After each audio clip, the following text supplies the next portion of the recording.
This is the story of the one.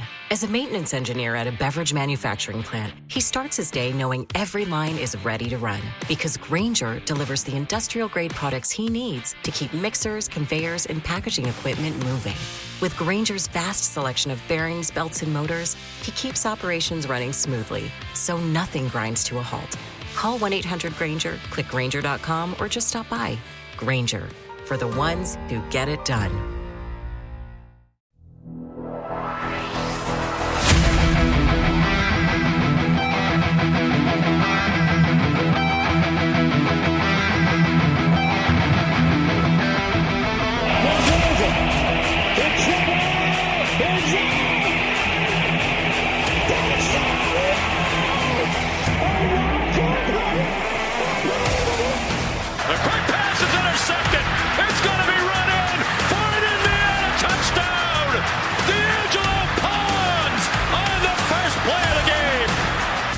Get to the 8. He's going to take off and run. Mendoza weaves his way first and goes diving toward the end zone. Touchdown! Beck steps up, delivers downfield, intercepted! Jamari Sharp makes the pick that will clinch Indiana's first national championship.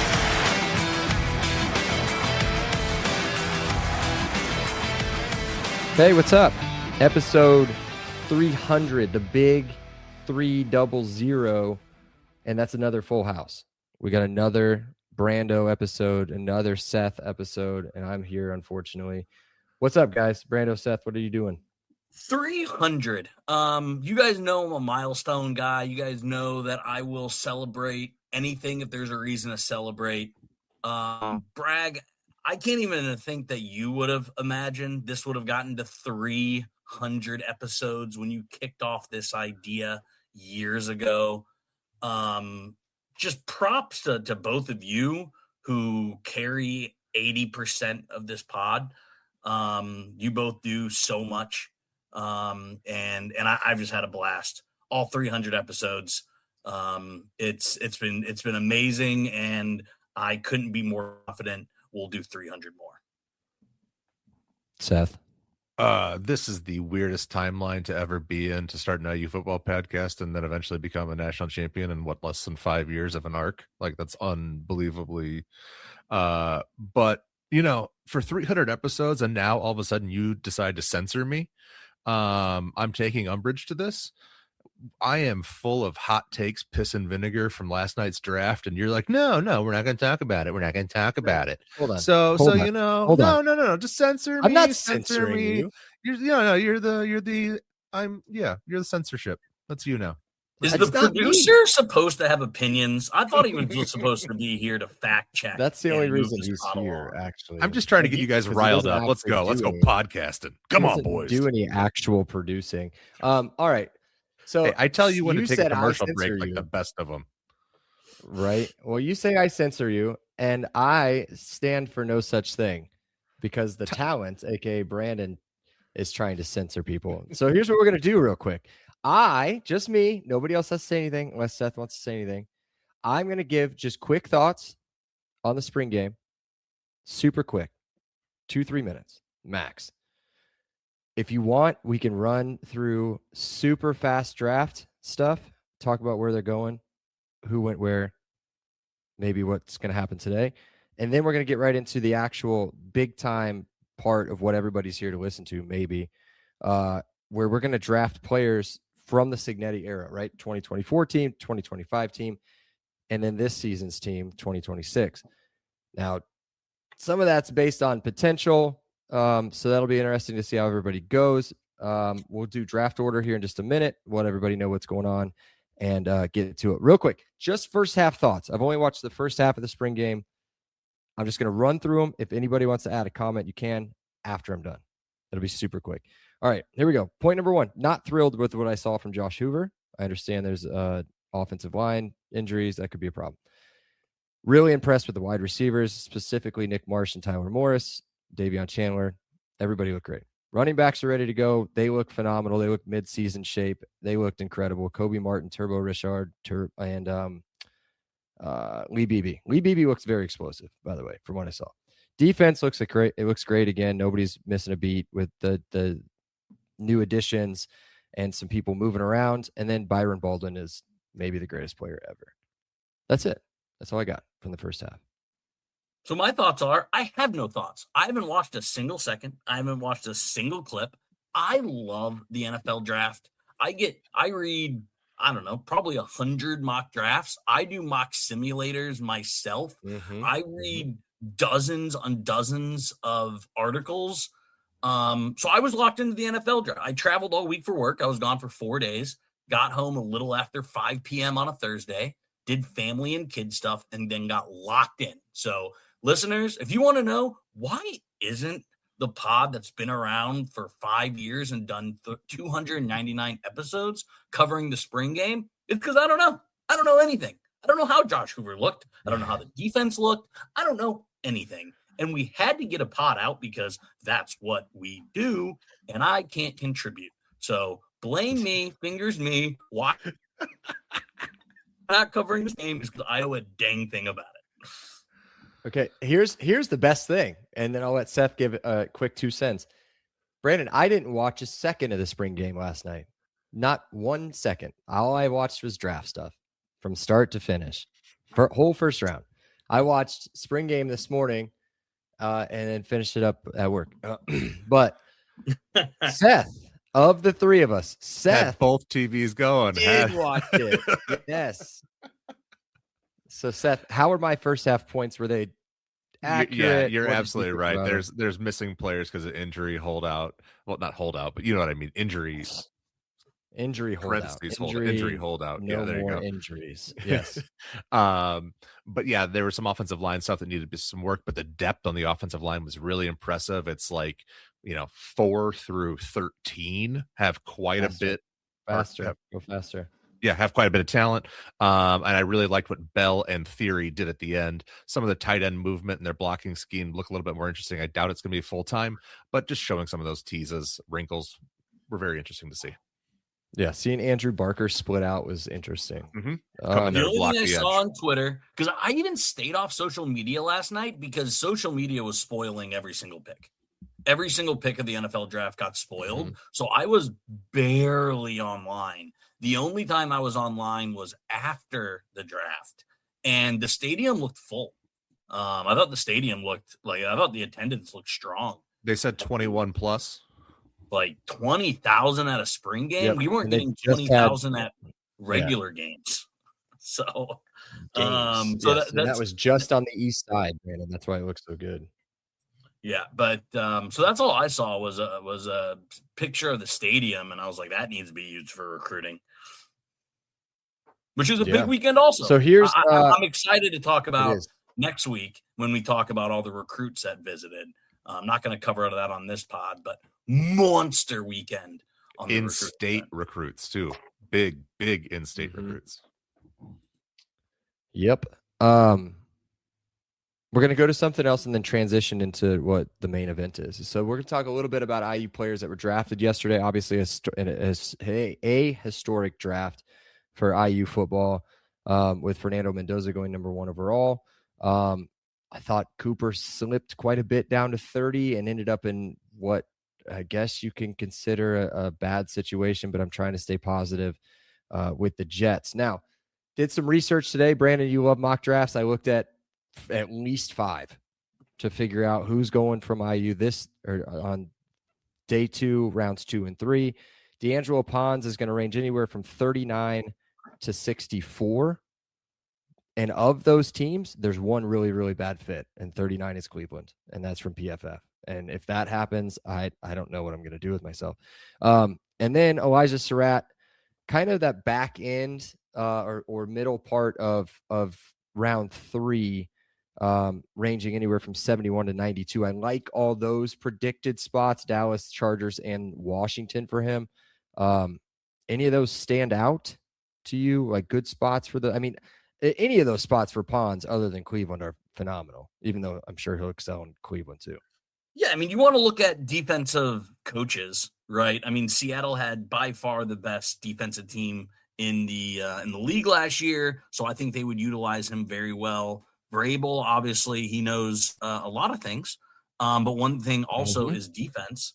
So I would love for him to land on the Patriots. And then Surratt, he needs to land with a quarterback that has really good accuracy, right? Like Nando, the reason Surratt, because he has really good hand placement, can high point a ball. So I think he needs to land in the right situation.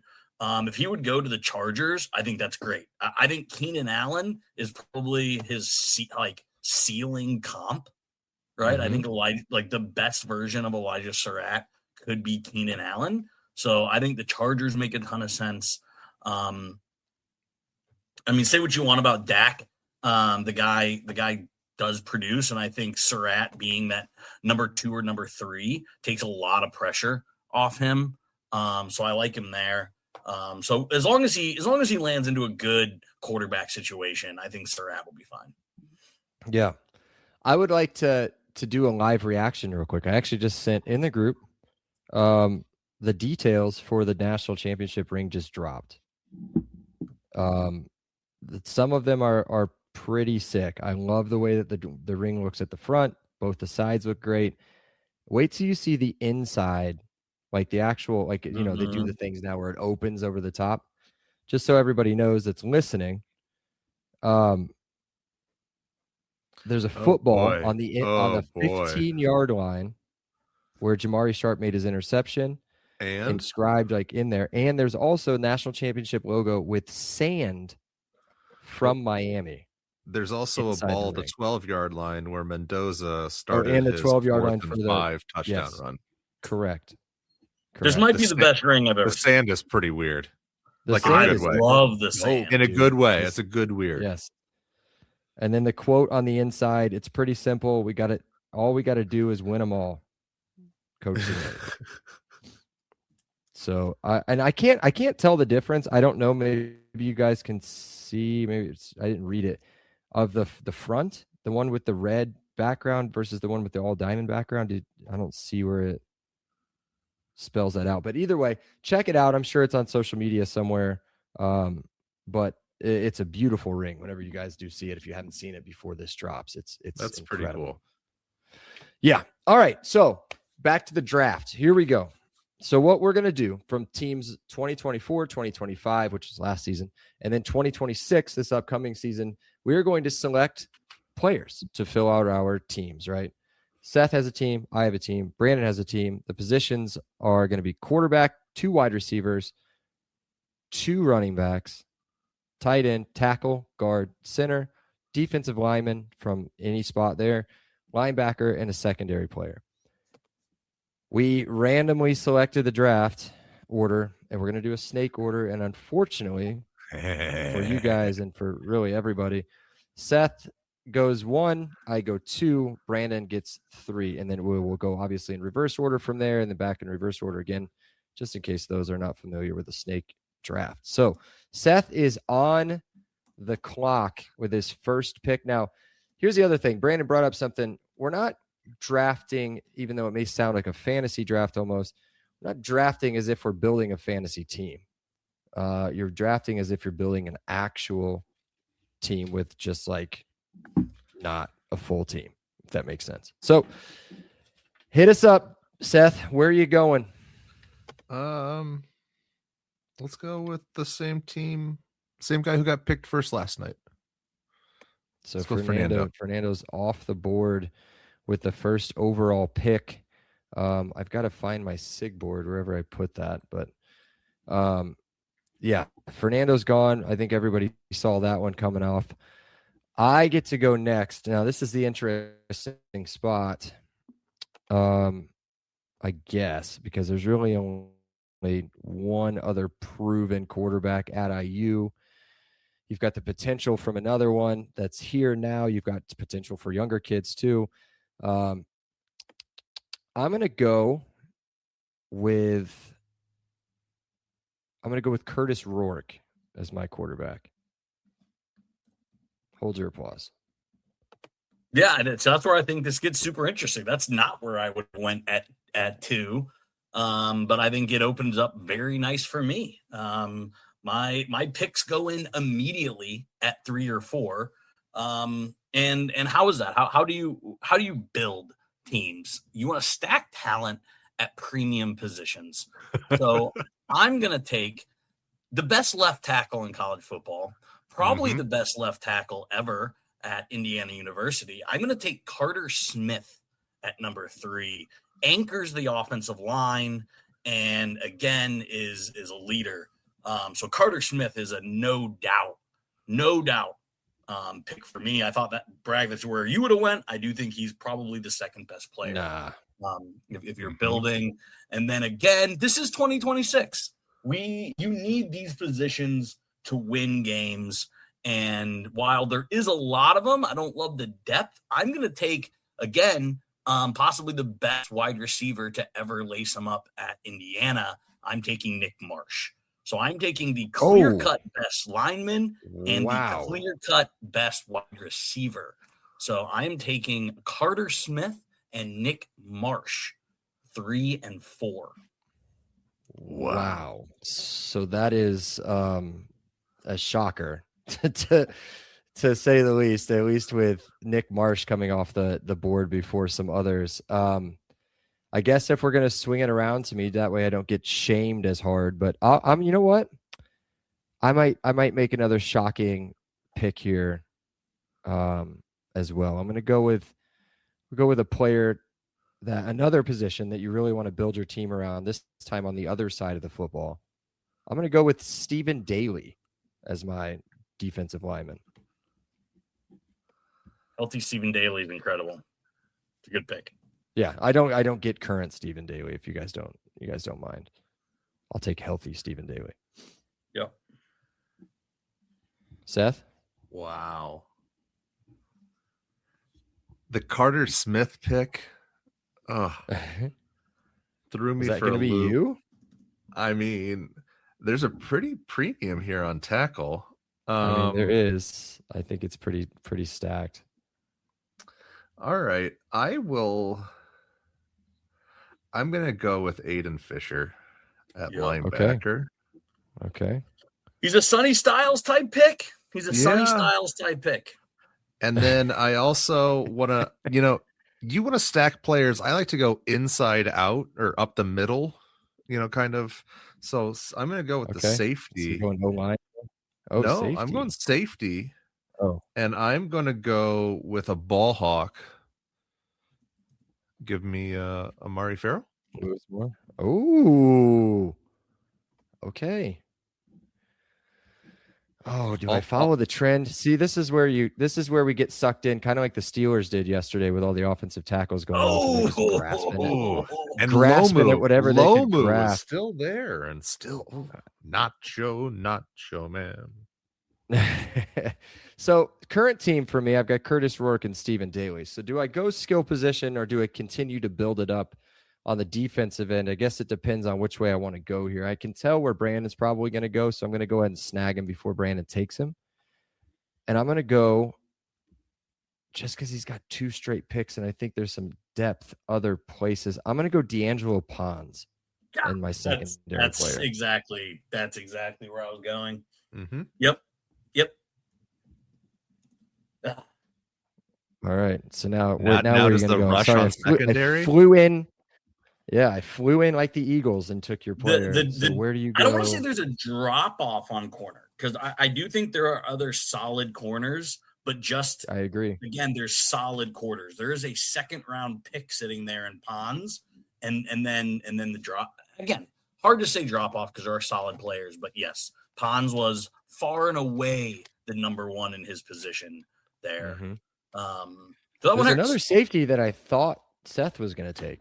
Oh, I leaned towards that, but I if I had, I'm not going to say it, but that guy will also get drafted, right? That guy will definitely get drafted sometime this weekend. Let me see. I think again, I'm going to take 2 guys. I'm going to finish out my offensive line and just go 2 guys that will definitely get drafted. And for leadership, I'm taking Joe Brunner and Pat Coogan is who I'm taking. That's his full line. It's my full line. Again, it's super early for center. But I don't even know who the third center is going to be. And if you put up Pat Coogan versus Mike Kadick, love Big Cat. Friend of the pod was on. But again, I was going to go Pons and Coogan is who I was originally going to go. That was going to be my 2. I think Joe Brunner will be a day 2 draft pick. So again, in my opinion, I have 4 NFL players on my roster. Gotcha. I mean, barring injury, I would have 2 currently. My current roster, well, I've got 3. Yeah. I mean, Curtis Rourke is in the NFL. So Curtis Rourke, Stephen Daly, and D'Angelo Punts. Curtis Rourke sort of got play last year when Mac Jones went down and continued to play on whatever he had going on, broken leg or whatever that was. But he was hurt. So I'm going to go back. I'm going to make a skill position. I'm going to make a fantasy football style pick here, but I need some splash on the offensive side. I'm going to go with probably the guy that I've carried the most water for on the offensive side of the football, probably the entire time we've been on this podcast. And that's going to be a guy that's going to catch the ball out of the backfield as well as get me over 1,000 yards rushing. Give me Roman Himby with that pick. Yep. I will take another guy who was drafted last night. Give me and I loved how they even shouted him out as Debo, Mini Debo. I think they called him on NFL Network. Ooh, yeah, they said the same thing on ESPN as well. Interesting. Where'd they get these things from? Well, they said somebody said, Mendoza apparently calls him Debo. Interesting. Fascinating. Yeah. All right. So Omar is going to be my wide receiver. And then, I want to make a reach so bad. I know you want to go Kobe Martin, don't you? Oh, of course I do. But I think I'm going to stay on the premium, and I'm going to go with Kadick at center because I am afraid. Oh, dang it! That was going to be my next pick. Now I got to go find a center. I didn't think it'd get. I can wait though. I could wait. Now you can. You definitely need to just wait. I mean, that's why I'm not taking quarterback to the last pick. There's no reason for me to take a quarterback. Yeah. So let me take a look here. Do I go tackle? Do I go wide receiver? I think based on what I saw, I just don't know. I don't know what to do there. I think I'm good there for a minute. I'm going to go wide receiver here. Now that Coop's off the board, I'm going to go with just steady, good player, going to get drafted today. I'll go with Elijah Surratt. That's my wide out. Yep. Great pick. Again, so I'll take the starters for this year. I'll go ahead and line up. I will take Charlie Becker. For me here. I really like that. And then again, I think I would be absolutely wrong if I did not take another pro guy who will get drafted in Louis Moore. Taking Charlie Becker and Louis Moore. Yep. Good pick. And it's back to me again, isn't it? All right. I think I'm going to go with another guy that's part of the Bragley's Boys Club, was from day one. Fill my linebacker position and give me number 5 or Elijah Hardy. Actually, give me number 20. Either one. I'll take number 21 or number 5 for Elijah Hardy. Yeah. All right. It's one. I am going to go with Tyreek Tucker. Good pick. Great pick. It was either him or Kamara, but so since he's off the board, I think I'm also going to take Noah here. Nowakowski. I'm going to take Riley Nowakowski. You bastard. That's where I was going. I was going Nowakowski next time through. Dang it. All right. So just a quick update. My team, Rourke, Surratt, Hemby, and then the 3 defensive guys are filled. That's Stephen Daly, Elijah Hardy, and D'Angelo Pons. So I'm going to go. I don't think we need to do a run on tight ends. I think I'll probably go with a potential down the road. I need somebody that's going to complement what Elijah Surratt does. That's catch the ball, possession receiver. Keenan Allen Jr. is what we call him here, or Keenan Allen-esque. So give me maybe a bit of a reach, but building off of. I don't know if I want to do that. Yeah, I'm going to do it. I'm going to go off of potential here based on what we saw one time, really last year, and what we saw last night as well. I'm going to go with wide receiver Davion Chandler as my second wide receiver. Interesting. Wow. Yeah. I'm going to continue with my just taking pros. What I think everyone knows what I'm doing here. CJ West has been an absolute delight for the 49ers. I think he is going to have a long NFL career. So give me CJ West. And then I'll take another guy. I think Seth will be very happy here with my pick. But I'm taking a guy that only got better as the year went on. I think he's Isaiah Pacheco with a ceiling of David Montgomery. Give me Kalen Black. Give me Kalen Black as my starting running back. You heard the David Montgomery comparison too, huh? I don't know where I heard that, but that was pretty solid. I don't think he can get there, but that's certainly his still. Again, I don't think Surratt is prime Keenan Allen, but he could be. I don't think Kalen Black is gonna be David Montgomery, but he could be. So that's where I'm going. So I'm gonna go back to my offensive lineman. And when the top tackle goes off the board, you're left with some good options still. But there's one that's really excelled. And again, going off of last night where they had to put him for injuries, I'll take a Johnny. He can play right or left tackle based on what we saw yesterday. And he's got a lot of room to grow. I think he's a future pro. Cool. Great. Those were the last two names that I had written down. Love that. Are you gonna go Benson? So now, out of desperation, I'm forced to take. No, thank you. No, I am going to take Kobe Martin at this point. Oh yeah. Okay. That was the other name I had written down, and now I am. I guess I'm in Drew Evans territory. For Drew Evans. Okay. So it's back to me. So Drew Evans is gone. Let me get you down on that one. You've got guard, Drew Evans. I could have gone guard. I think we've had some decent guards over the 3 years. Now with Brunner being gone, Evans being gone, those are probably 1 and 2.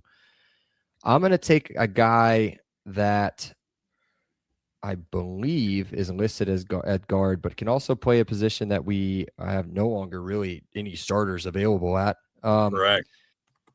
And that's going to be Drew Evans. Was it Bray Lynch that moved over to center? Yes. Okay, give me Bray Lynch. I'm going to take him as my center. I think it's a possibility he could run there. So give me Bray Lynch at center. All right. Brandon. Yeah, so just looking over who we got here and what I need, just to remind the fans, I need a quarterback, a B2, a tight end, and a linebacker.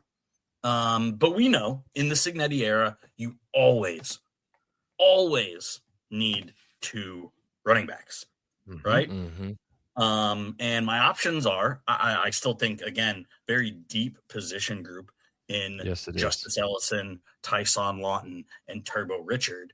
But I'm going to go with who complements Kalen Black the best. And I'm going to take the pass catcher in Turbo Richard. I think he matches very well with what Black can do. I think that versatility, you can play both of them. So I'm going to go Turbo Richard in that one. And then again, I got CJ West, who's going to clog up the middle. So I really don't need a run stuffer. I need a sideline to sideline. I know what you're doing there. So I'm taking Jalen Walker. I was absolutely impressed with him. First guy on my team that I don't think he didn't make the pros. But again, I think he complements what I have. I got my ball hawk and Louis Moore and Clog and CJ West. I need a side-to-side linebacker. I love the other options at linebacker there, but I just think he fits what I have on my team the best. So going with fit with Turbo Richard and fit with Jalen Walker. I like that. I was going to go with a fit pick as running back 2 because that's really the only offensive. I've got guard, tight end, RB2. That's it that I've got left. I think tight end is the biggest hole based off of proven talent, I guess you would say, versus the potential I think that this group that we currently have has. So excuse that. So I'm going to go with I'll go with Zach Horton. Yep. At tight end.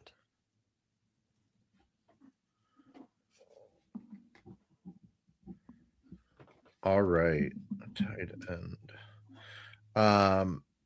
I forgot this guy. I need a tackle. And Trey Weddig. Yeah, Trey yeah, Weddig. he's in That's the a NFL. good pick. Yeah, He's a practice squad dude that all he needs is a chance. Great pick. And now I'm down to wide receiver and running back. And wide receiver, there's a bunch of really interesting options. Miles Price, Keshawn Williams, who are both essentially return guys in the NFL. I really like the potential of LeBron Bond. So I think he's a little bit of a sleeper, sneaky pick. But my heart and brain keep coming back to EJ Williams. Yeah. And so I think I'm going to go. I think I'm going with EJ Williams. Okay. Oh, Morris was also he's still on the board, right? Morris is still on the board, correct? Yeah, Morris was the other guy I was thinking of, but it's who I would have went with personally. Fair. But I mean, that was my choice. Nope, I'm going to go with EJ Williams. You can't get him, can you? He submitted his pick. All right. So I'm going to go. I've got RB2 and guard left. You guys have got if I look at this correctly, I believe you guys have gotten your offensive linemen out of the way. So I'm going to go with RB2. I've got Roman Hemby at RB1. I'm obviously going to go with I guess you would say the bruiser of the remaining running backs, and I'll go with Tyson Lawton at RB2. What do you think I was going with, Ellison? No, I think that leaves Beepy to me then. Oh, well, I mean, if you don't want Justice Ellison, I think I'm going. Who ran for 850 yards. Yeah, on but a I think 5.3 average. Gives me It's options. up to you. Okay. It's up to you. It's your team, bro. It's your team. So for me, obviously, quarterback Josh Hoover, which all sense in the one I have been a Josh Hoover stan for as long as it possibly could be. So it only makes sense that Josh Hoover is my quarterback in this, and I love it. I think him and Rourke, when all said and done, are going to have very, very similar careers, albeit very differently, but impact stat wise, I think Josh Hoover and Curtis Rourke are going to be remembered in very similar fashion. So then I think it brings me to my last position, and one that I generally don't know what to do. So I have Carter Smith, pro, Joe Brunner, pro, Pat Coogan, pro. So in my mind, I don't need a blocking tight end. I don't need help with chips. I don't need help in pulling. My offensive line is set. So with wide receivers, Nick Marsh and Charlie Becker, I want another playmaker at the tight end position. So with that, you have two options. You can go Holden Stays, who again, I think, I don't know if he was utilized the best he could possibly been used, or do I take my only potential pick and go Brock Schott? We have no idea what Brock Schott is. Brock Schott could be like I feel like we bring up this often. Like, can Brock Schott be Holden Stays? Like why don't you just take Holden Stays? Like we don't know if Brock Schott can be Holden Stays. But I'm going to take Brock Schott. I feel like his potential, his ceiling is a little bit higher than Holden Stays. And again, I look forward to, what Hoover and Schott can do. So I'm going to take Brock Schott with my last pick in the draft. Holden, I love you. Holden, you have an amazing family. But for me, I'm going to take the gamble with my last pick in this draft. It's a good pick. It is a good pick. Because I think he's going to be really good. So here's where we're running into a little bit of a pickle. So I'm looking for a guard. I can do some moving around if needed. You drafted him at that position. I'm pretty sure that makes it official. What's that? You need a true guard. I mean, I think I could draft a player that played guard for that was debated whether he was going to play. Considering that Johnny and Lynch were both guards, so I mean, yes. Hmm. What do I do here? Well, you know what? I'll go with. Man, we didn't see much of him, so I don't know. Give me Khalil Benson. I'll take Khalil Benson. Big dude. That'll be my guard. He played some guard early on. Worst case scenario, I can swap him with a Johnny. You can't tell me what to do. All right, and I'm wrapping it up with Lee Beebe Jr. because I know he got hurt last year, but those first 2.5 games were pretty impressive. Do you know what his average was? It was like 7.7 or something like that. Yes. Yep. Spot on. I was going to say he ran for over 200 yards on, and I don't know, it was 20 something carries. Yeah, I remember. It was really good. Yep, that was a good pick. I think that people are going to forget or have forgotten, or maybe they won't forget when it comes time to this season, when it comes to Lee Beebe, because 1A and 1B, in my opinion, are so good that they said on the telecast last night that they're going to see 3 running backs. We haven't really done a consistent 3 running back throughout the season, but it'll be interesting to see because he's a really, really good player, and to be RB3 on this team is crazy. So, all right, so we'll take a break real quick. But before we do that, we'll have these rosters put out. And we'll make Seth work for like one of the 4 or 5 times we ask him the entire year to do anything, and put the rosters out. I will move my roster, as well Brandon will do as well, over to the SIG board so that Seth can see. I have it. But I wrote it down. You wrote it down. Good job. Well, I just copied it in there anyway. But we'll put it out. You guys can vote on it if you need to, if you want to. Either way, it's fine. I can't believe we run through our teams just real quick. We can. So Seth says his team. Yeah. Final thoughts. Yeah. Brad gives his team final thoughts. I give my team final thoughts. Yeah. Do you want to give by position or by draft? No. Just go quarterback position. down. Okay. Yep. Oh boy. All right. You didn't do it like that? No, I didn't. I did it by draft order. Oh my So gosh. I had Fernando Mendoza. I had Omar Cooper. I had EJ Williams. I had Lee Beebe Jr. I had Kobe Martin. I had Riley Nowakowski. I had Trey Wettig. I had Drew Evans. I had Mike Kadig. I had Tyreek Tucker, Aiden Fisher, Amari Farrell. Pretty pumped about it, actually. There's some potential in there. There's some experience, guys. Can you give your defense again? Yeah, Aiden Fisher, Amari Farrell, Tyreek Tucker. That is a solid middle of the defense. Yes. Yeah. If I get any kind of coverage, guys, or pass rush, you're in trouble.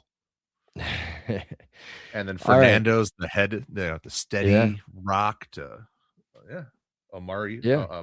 I mean, I Omar. think you have the worst offense, but you by have far Fernando best Mendoza. quarterback. Yep. So like, I think you have the best defense and the best quarterback. Like, I think your offense is. I think Bragg and I's offense is definitely better. Has definitely better skill weapons for sure. Yeah, and I'll run through mine, and I'll kind of give a reasoning behind why I took the wide receiver I took too. Not Davion Chandler. I think he's an absolute stud. But I've got Curtis Rourke at quarterback. I've got Elijah Surratt as his WR1. That reasoning, if you go back and you look at the stats, Surratt had his best season statistically outside of touchdowns with Curtis Rourke. I mean, yards per reception were way above where he was this year. Total yardage as well. Davion Chandler is going to fit in really well there. And then you've got a really solid backfield in Roman Hemby and Tyshawn Lawton. And then a solid tight end in Zach Horton. Here's where I think it might fall apart a little bit, but I think I've got a really good tackle in Ajani. Then you've got Khalil Benson at guard or tackle and Bray Lynch at center. Just ran out of center options, but I think he's a really good player. And then the defense, again, I think all three of our defenses are going to be really stacked. Defensive linemen, I've got Stephen Daly, who led the country in tackles for loss. Elijah Hardy at linebacker, who's going to be the heart and soul of the team at linebacker this season. And then D'Angelo Ponce, who we all know is just an absolute stud. So I think the biggest hole for me, obviously, or maybe not even quite a hole, just trying to figure out how to align them, would be offensive line. But yeah, it's pretty stacked. And then the potential, I guess, pick with Davion Chandler is kind of up in the air, but we'll see how it plays out. Yeah, I mean, the weakness is the offensive line. Like, for sure, but that's why you went at Horton. That's why Horton was such an important pick for you, similar to that 2024 team. I mean, Horton was used to make up for a struggling offensive line, right? Horton helped. I also think you have the worst running backs, if I'm being honest, but guess who helps open up the run game? I think Zach Horton helped the run game. So I think your pick of Zach Horton really brings that team together. Like, I have 2,000 yards in running backs at IU, but it's fine. What do you got? And then my team is quarterback Josh Hoover. Obviously, the worst quarterback out of the three. But then I think I got the best wide receivers in Nick Marsh, first round draft pick, Charlie Becker, first round draft pick, definitely day 2 draft pick. We'll see how he plays out. Yeah. So, I mean, I think my wide receivers are the wide receivers this year, which, again, if that doesn't get you excited for what we're doing this year, you're crazy. Kalen Black, again, pro. Turbo Richard, Brock Schott, again, that's my wild card. I feel like all three of us got one wild card. I feel like that's pretty fun that it kind of worked out that way. All at different positions, obviously. We all got that one. We don't know how he's going to turn out, but we all have hope. Offensive line is going to be what I think gives me the best team with Carter Smith, Joe Brunner, and Pat Coogan. I got the best tackle, the best guard, the best center, which gives a significant advantage on the offensive line. And I think that was a big reason we won the national championship this year. Our offensive line was so good. Look what we did. Again, Miami made some plays, but largely our offensive line held up. Ohio State, some of their guys made some plays. Our offensive line largely held up. We made Alabama's defense look horrible. Yeah, outside of like the very beginning of the game, yes, it was totally dominated. Our offensive line put an SEC team on their butts. And then again, I think I got we all have stacked defenses. CJ West, Louis Moore, I think highlighted, and then Swiss Army knife and Jalen Walker. So I'll be excited to see who the listeners rank. Or we can't really do rank on Twitter. We'll just do a Twitter poll. Who got the best team? I think there's a reason for each. I think Seth, quarterback. I think Bragg probably has, as far as like fit and how a team goes together, probably Bragg, you have like the most complete fit team. Like that just with makes the game sense. manager quarterback. Yeah. with like, it just like that team like makes sense and is probably the most realistic team. Like that is a legitimate team that could put together. And I think I just have I have the highest of highs and the lowest of lows. Yeah. My team can score 70 or 0 or give up 70. I don't know. And it's funny to look because your wide receiver room is 6'4" and 6'3", so like giant wide receivers. And you know what's amazing, and I think that it should play out this with way. With a 5'11" quarterback. Oh yeah, on a good day. Is that look? Let me read off some stats with their former teams, and then we'll think about the players that we brought in the last 2 years and how that maybe they were, good with a lot of potential, and then they come in here and then they're absolute studs, right? Nick Marsh at Michigan State, 59 catches, 662 yards, 6 touchdowns, and an average of 11.2. That would be wide receiver 4 last year, maybe 5. I mean, it's wild to think the production that this team can put forward. And then Josh Hoover, who threw for over 3,400 yards, right? Almost 3,500 yards, but the 29 touchdowns to 13 interceptions, which, his ex-coach is still crying over. The potential to see what they did at their previous school, where we know they're really good in future pros, to what they can become is wild for your team. And it's just a solid offensive line too. So, all right, let's take a quick break and then we'll be back. Do we have randos today? We do have some randos. Yep. Okay, we'll do some randos. All right, we'll be right back.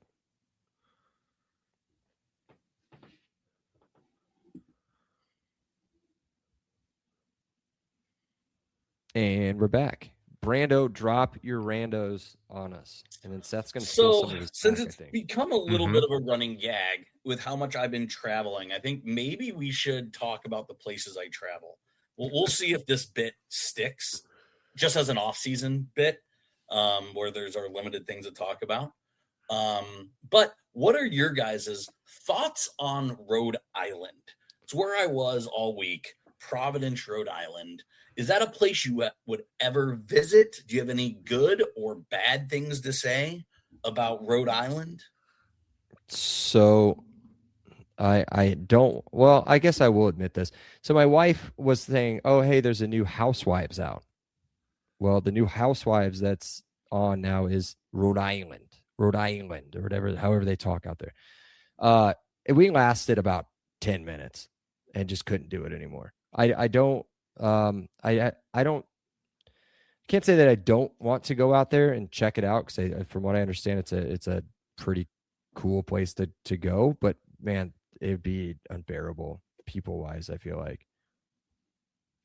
Seth. So it is just New England, right? Like people wise. Yeah. Oh yeah. Like there isn't much difference from a mass hole and a Rhode Islander, right? Like they're all and the yuppies in Connecticut, they're all, you can lump them all into one, just as I assume people lump people in the Midwest as all the same.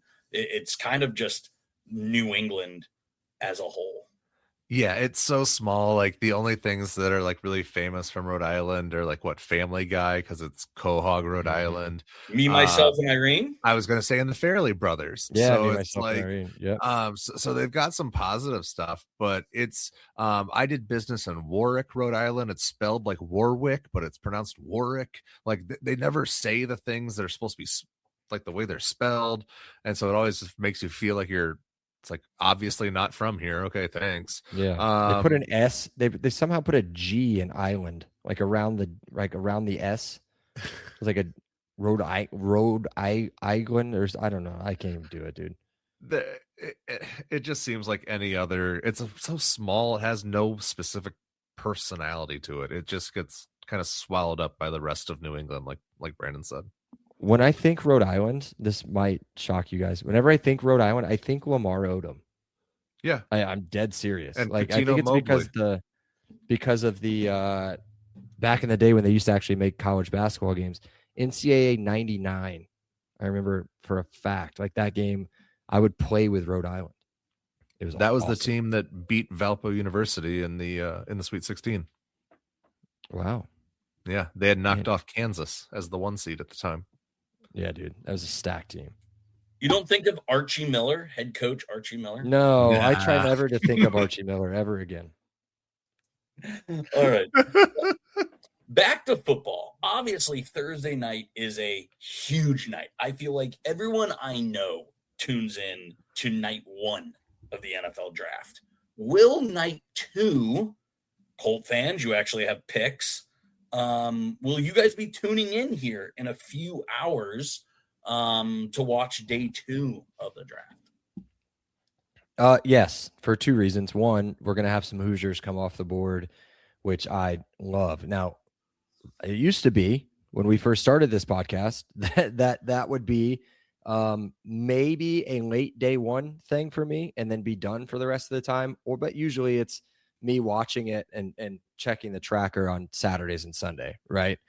But the fact that we have a team where there's a potential of 10 players coming off the board, I mean, and the way that yesterday went, who knows when some of these people, some of our players will actually get drafted. So I'll watch, and I will watch Chris Ballard somehow screw us up even more than what we're already screwed up. So draft a wide receiver. Yeah, I will watch. No, this day 2 is one of my favorite days because everyone's so dramatic about day 1 with their overreactions. And sure, day 1's a day where you want to obviously improve from the previous day. And there's a bunch of teams that got to do that. Like the Jets definitely improved. Like the Ravens always do this very well. The Bears even did well. The Seahawks did well. And then Jets the Buffalo had a sneaky good draft. Yeah. Yeah. And then the Bills, who just amassed draft capital after draft capital after draft. It was just like a masterclass of moving back 1 to 2 picks at a time late in the first round. There was just a bunch of stuff that was fascinating if you're really into the nerd stuff of football and the business side of football. So day 2 for me is when you really build a lot more of that. You know, you're not getting that instant improvement, but you're building that second and third layer of that team. And a lot of huge picks come from day 2. Can we laugh at Miami for a second? Just because that city experience just sucks. But well, at least the parts that we experienced suck. But yeah, dude, what a disaster of a draft that was for them yesterday. And me being a fan of the Dan Le Batard show, oh man, that was fun to listen to today. The NFL Network guys were just like, well, at least they got guys who are big. And I was just like, oh, that's the compliment we're using now. Okay. So you didn't like watch the game day version of this, Brandon. We'll get back to you. She has a great personality. Right? What? So I can't remember if Saban said it on the telecast or if he said it on a different interview about Caden Proctor. He's a really good player, like a really talented player, one of the most talented players he's ever coached. But if you don't stay on him and you're not around him and you're not paying attention to him, he can get quote unquote fat. So yeah, what a great reach there, Miami. Way to trade up and go get that guy. And then give away a 3rd round draft pick for it. And then they took a cornerback who would have been available probably the same point in the 2nd round. Yeah. Yeah. I don't hate that pick as much, but yes, I agree. I mean, I wish they would have taken Pons, but right. Yeah. So this doesn't have to do with football. This does have to do with Indiana University, and we are an Indiana University podcast. It's Little 5 Weekend. Little 5 Weekend. Oh, boy. Streamed on YouTube every year by Indiana University. Tomorrow, I will have 2 TVs up with the draft and Little 500. Neither one of you went to Indiana University. Neither one of you are associated with a bicycle team. No, that's not true. You're wrong. Ooh, what team are you associated with? Delta Chi. Oh, yeah? Yeah. There's not much to be associated with for the last 25 years, though. And since marriage, I am associated with Yes, your wife was a writer. Yeah. I forgot that too. My brother was a writer for Delta Chi in the early 90s when they won. There we go. So was he carrying a chilled bottle of Grey Goose while he was riding, or no? No, but he was wearing a self-proclaimed championship T-shirt underneath his jersey the whole time, and then took it off after they won, which may or may not have been kind of like a douchey 90s move, but yeah. It's a very 90s move, though. Very 90s move. So I don't really have like a rando or a question. That was just a FYI. That's great. That's great double TV watching, though, for sure. God, the crashes are insane, and nobody ever gets hurt. Like, you watch those crashes, and you just expect everyone to die. You're like, oh my God, 3 people got ran over. 1 person went over the handlebars, and because they're 20 and 21 years old, they just pop right back up. Like, if I would be in any of those crashes, like, I'd be in the ER. Yeah. Have you guys looked up any of the crashes? Some of you guys have no idea what I'm talking about. I'm not a big bike crash guy. I don't like watching those so much. I saw that lady go over the edge the other day. That was wild. But yeah. What's next?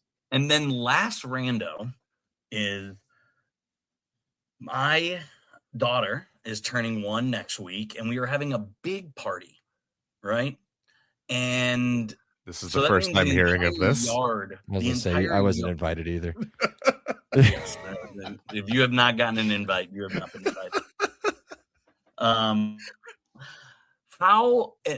My entire weekend is going to be completely filled with me doing yard work stuff. I know I brought this up earlier. Are you guys into this yet, or are you guys being like, Brandon, it's April, you're an idiot? Oh, into yard work? I'm a month in. Yeah, I don't know what you're talking about. Yeah, we did the whole covering our flowers for like a month thing. I didn't do that. Yeah. Fear. I think my roses are dead though. But we'll see. Yeah. Any advice on a 1-year-old birthday? Bragg, you were at Cam's, and that was just it's not that. That Cam's was nuts. was an absolute rage, and this will not be that. Yes, that was awesome. No, I have no advice other than, it's a girls' party too, so I'm assuming there's going to be like a lot of girly stuff going on. Yeah, I don't have any advice. You don't have any. Neither one of you have a cooler. No, have a cooler of beer somewhere. There's should it just be a cooler of rosé because it's a girls' party? No. I mean, do you want one of your guy friends walking up to you and being like, "Where's the beer?" And you're like, "We don't have any beer. We actually have rosé." Pre-poured rosé champagne flutes. You can have that for the women, yeah, sure, or any men that want to partake. But yeah, I would highly suggest a cooler of beer. There's really only like a 15-minute window of period of time where she needs to be alert and in a good mood. It's like the cake smash, and then like a little bit of gift opening where it's like, oh, grandma got it. That's it. That's it. Yes. Get them out of there. Open 3 presents, smash the cake, get them out. You nailed the relative fake laugh gif. Like that was just so good. It's because it's so true. It's like, another dress. Awesome. You didn't. This one has a pony. Oh, that's a unicorn. That's what's coming out of its forehead. Yeah, unicorn. That's it. That's all I got. All right, Seth, empty your set. Yeah, I got 3 things real quick. The ESPN draft was unwatchable. Or sorry, SEC ESPN. Damn it, I worked on that all day. It's awful. They would. I loved the game day. The game day one. No, I just watched whatever the ESPN one was. Oh, I love the game day. It's the only one I watched, and it was by far the worst it's ever been. Oh, it's for every SEC player, super in-depth bio, super in-depth stat highlight package. Anybody not in the SEC, you get like 2 highlights and like maybe a kissing video a video of them like kissing their mom or sister or something. Like that's it. It was the weirdest thing in the world to see. Ty Simpson. Oh God, the Rams. The Rams. We forgot about that. What are you doing? And then for McVay in the presser today to be so obviously like not pleased about the pick. Yeah. Pissed off. Just for a team to be having such a window for championship and to draft a back to reach for a backup quarter. There was never 2 quarterbacks in this draft. There never was this was a one quarterback draft the whole way. Why did they force it? That just seems so dumb. Vegas knew, though, when you looked at the odds. Yeah, unfortunately, they did. Yep. They like knew it was minus going to be dumb. 470. It was minus 470 that 2 quarterbacks get taken. And then, can I give you guys a little bit of insight on that? If you guys haven't heard this, so his dad, I believe, was a football coach for Tennessee State or East Tennessee State or something, whatever it was. Either way, they interviewed his dad post-draft, and he essentially said, yeah, I made some phone calls to figure out whether or not he should come out. One of the phone calls he made, and one of his best friends is the Rams GM. You do what you got to do, man. I don't. I mean, all good for him and good for Ty, I guess, for getting drafted that high up. If somebody's willing to take your phone call, you got to do it. Yeah. Yep. But yeah, I do the same thing if I had that connection. Yeah. All right. So last year, the Bears took my favorite offensive player in the draft, who was a Big Ten player. I hated what he did at the school that he did, but glad he's on the Bears now. That was Colston Loveland. They did the same thing this year with the defensive player, my favorite defensive player. Again, a former Purdue guy, transferred out to Oregon, Dylan Thieneman. I would consider it as close to a Purdue to Bears first round pipeline as we're probably ever going to get. Should I be excited? Would you be fearful if your favorite college guy then went to your favorite NFL team in the first round? Is that extra pressure? Like, is that weird? Is that exciting? I don't know how to feel today. I don't know how to feel today. It is exciting. Yeah. It's a position in need. That's what I was most excited. If it would have been him or Emmanuel McNeil Warren, I would have been happy. But had like, the Steelers drafted Omar Cooper, Sasha and I would have already bought the jersey. Okay. Yeah. Because I'm in the process of getting one for me and one for my kid, but I don't. Okay. All right. Immediately. When within the Colts 30 draft, minutes. when the Colts draft D'Angelo Pons, I will be buying a jersey immediately. But no, I mean, that makes sense. And I wouldn't be scared unless the Bears play whatever team drafts Roman Hemby, because then that could be a problem. Right. I know. I've had that clip shared with me 15 times already this morning too.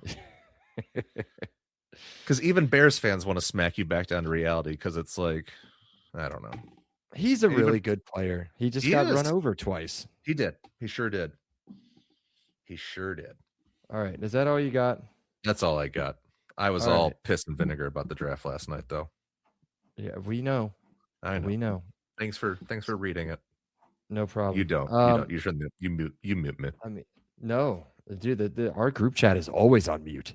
Like this group chat, because you and Brandon will just pop off for like 150 texts sometimes, and so I'm like, dude, I'm trying to like actually do something. Yeah. But sometimes Brandon and I get in like a bit war where we'll just do the same stupid bit back and forth to each other over and over. So much fun. Oh yeah, so much fun. Oh, it's a lot of fun to read like an hour later when you guys are actually done. But like time of, my watch is buzzing, phone's buzzing. Like it's too much. But yeah, no, it's fun commentary, and then I'm looking forward to some more today. So we'll see how it goes. But yeah, let's wrap it up. We're a little bit over an hour now. Hopefully this was thank cool you everyone who's been fun. with us since the beginning. 300 episodes. 300 episodes. Pat yourself on the back. Yeah, until then, and no, and until then, and until episode 301. Cheers. Cheers, everybody. Have a great weekend. 300 proof. Jesus Christ. You're welcome.